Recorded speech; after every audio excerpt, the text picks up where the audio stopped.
you have a little bit of an epilogue where Perry goes home to wherever she was from. Where was that? Iowa? Wisconsin? I think so. Wherever Harmony and Jenna were from, it's Jenna's funeral, and Perry walks in on the dad, and he's infirmed, he's in a hospital bed, oxygen, and Perry talks some shit to him and then smacks him around, and the guy says, "Oh, who are you? Why are you doing this?" And he just says, "You think you're a tough guy?" And he's like, "Yeah, I'm a tough guy. Well, what are you gonna do about it?" Basically says you killed your daughter. You just did it like it just happened 20 years later. Mm-hmm. And then he leaves. And then we get that like kind of it's like Robert Downey Jr. closing out the movie, essentially, right? Mm-hmm. And it's very meta because it's Harry ending his story, saying, "Oh, and that's the story of what happened. It really happened like that. I work for Perry now."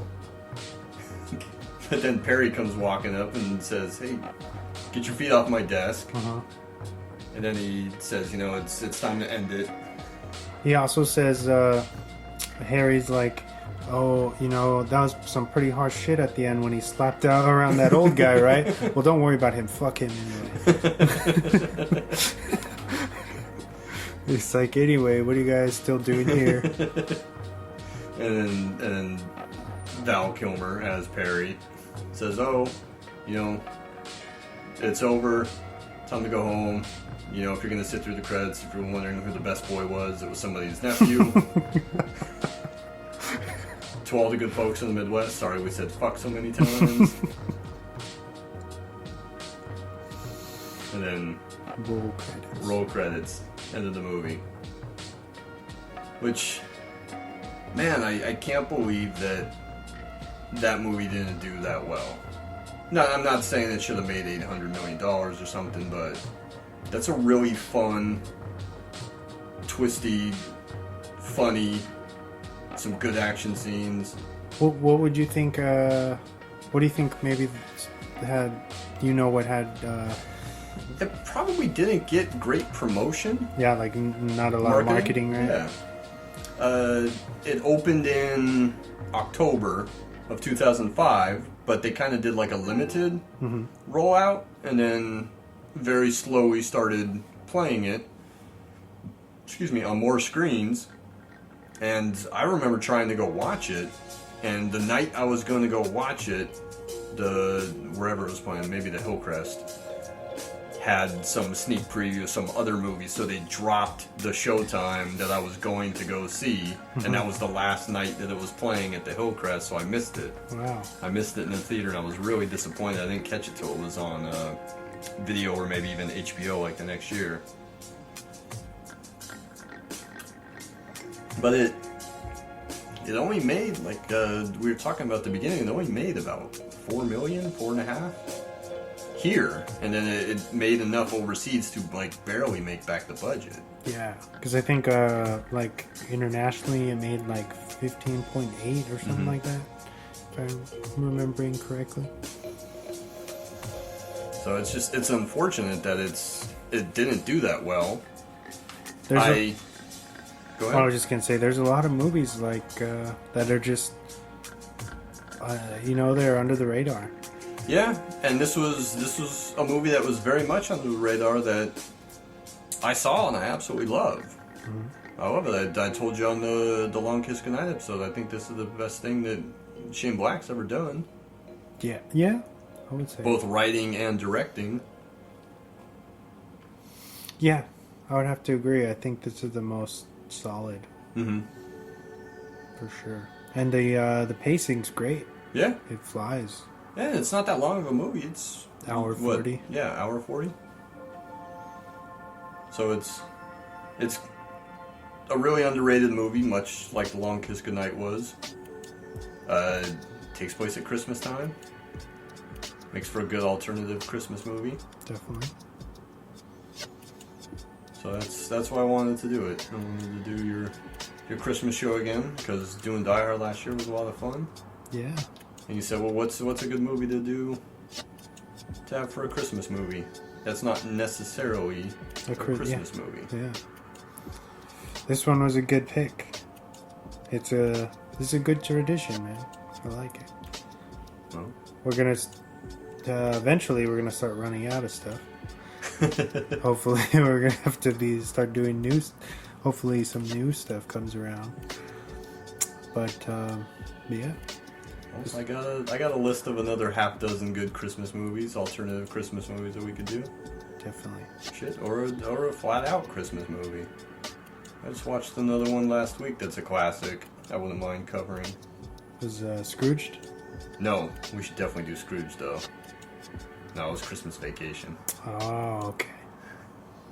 Still funny as hell. Is it true? I've always heard that Chevy Chase is an asshole. Yeah, I've heard that too. I know I was a big Community fan, and I know that after a few seasons, nobody wanted to deal with him anymore. That's something happened with him and Chris Columbus, right? Chris Columbus, I think, was supposed to do that National Lampoon film, and then him and Chevy Chase didn't get along, or Chevy Chase was just like, fuck you, like, I don't give a fuck about you, and then so that's why Chris Columbus ended up doing Home Alone or something like that. Was he gonna do Christmas Vacation? Yeah. Really? Yeah, I think he was originally supposed to. He had met with them and he was gonna do it, but then it was so hard to get Chevy Chase to take him seriously that he just was like, never mind, or whatever. But yeah. Asshole or not, Christmas Vacation is a funny movie.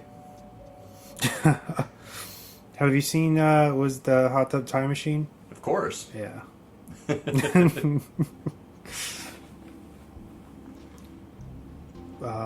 Well, thanks for doing this, man. Thanks for having me. It was a lot of fun. I always have fun doing the show. Like I said, it's been a while since I've been on. I know we've talked multiple times about what movies I would want to do and could we make something work. And unfortunately, it's been a hell of a busy year. Yeah. For me, and it was hard for me to find the time. And then you were asking last week about the Christmas show, or maybe 2 weeks ago, and I was able to find some time because I like doing it. I know that we're gonna do best of, which is coming up too. Yeah. We've been trying to do just even a regular episode for months now, and it's just like I feel like I barely even get to see you, let alone record. So, yeah, it was awesome getting to. I know you hadn't seen like the newer setup we've got going on. No. What was the last time I was on? Roadhouse? I think Roadhouse was the last show I did. Yeah. That was what, mid-March maybe? Did we do that with? Was James here for that? Yeah, that was you, me, and James. And yeah, that was the last time I was on. And just for months after that, we were talking about when I was going to do another show. And we had some good movies. Still would like to do those movies. Yeah, we'll get to them. But I'm glad that this one was able to work out. I really appreciate you splitting it up. Because with my work schedule and your work schedule kind of conflicting, it was probably easier to watch the movie one night and then record another. Yeah. Yeah, I feel like it worked out. This was a solid show. I feel like we haven't when we get into the film, it's a lot more broader. So it was refreshing to get into, especially with something like this where it's so kind of complicated. It's pretty dense, so I'm hoping that we did a pretty decent job of explaining the broad strokes of the film, at least. No, I think so. It's pretty twisty, so forgive us if there's a couple of parts where it sounds like we're a little bit lost, because there's a lot going on. We're just trying to keep up. But I wish I had more behind the scenes stuff or production stuff to really get into. But there's not a whole lot beyond the kind of Downey comeback story and Shane Black switching gears and becoming more of a director. Still a writer, obviously, but this was the first movie that he actually was coming out to direct. And I think that because this wasn't as successful as it probably could be, I think that's why it was so long between him doing this and getting a shot with Iron Man 3. And I think Iron Man 3, like I said, probably happened because Downey had gone to bat for him. Yeah. I don't know if he would have done anything else. He hadn't got that Yeah, opportunity. because I don't even think he had a screenplay that he had written in between the two, and that was probably 8 or 9 years between the two. So he got the opportunity with Iron Man 3, which was a big hit, and he did Nice Guys, which was fantastic, and Shane Black, he's also in Predator, right? yep, Like as an actor. yep. He's Hawkins. He's the guy that first gets killed. Yeah. They actually, I think it's 2 years ago now, they released him as his character in Predator, Hawkins, as a exclusive Comic-Con NECA figure. Really? It was just him, yeah. Pretty funny. Very random. Well, that's cool, man. I'm glad he's getting his due. I just hope that after the shit show that was Predator, I hope whatever he does next is. But is did good. Predator do bad, or no? It was number one, but when it opened up, I don't think it had a lot of competition either. It opened up in September, which is a dumping ground for movies generally. Mm-hmm. So it probably opened up at number one, probably did well enough for a couple weeks because there's no real competition, like you said. Mm-hmm. But I don't think that it was the hit that they were hoping it was going to be. And in all honesty, it shouldn't have been because it's not that great. Yeah. I just hope he comes back with something really good next time. I wonder if they fucked up with the reshoots in that. I think that was a main issue. Was someone somewhere, probably 20th Century Fox, didn't like what he had, and they did a bunch of reshoots, and that last act is awful. Which is a lot of what they changed, Yep, right? yep. Yeah. I don't know.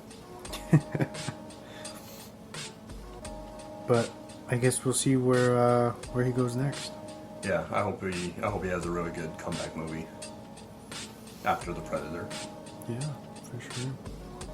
So, was it the next show we'll be doing is the best of again? That's the 2019. Nice.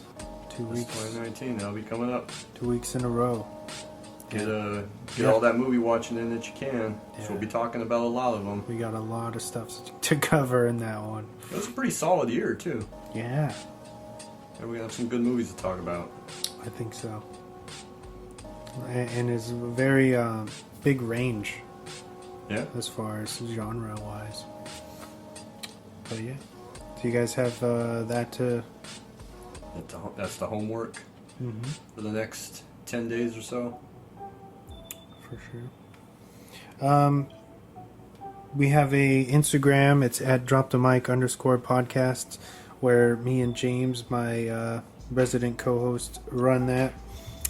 We basically talk about or tease what we're gonna chat about on the show before it happens, or do show you posters, recommendations, basically just run-throughs of what we're gonna do on the podcast before it happens. So if you're into that, check that out. DM us if you want to, be a guest on the show, or just have us talk about something that you like, because I know that's a big thing where people are more likely to listen to things that they're familiar with. So if you want us to talk about something specifically, then either comment on a photo or drop us a DM. You can, if you're stumbling upon us right now and you're not sure where to find us at, you can look us up wherever you listen to podcasts. We're on, I think now, every major platform, along with a bunch of third-party apps. So, that includes Spotify, Apple Podcasts, Google Play, all that good stuff. So check us out. This is episode 1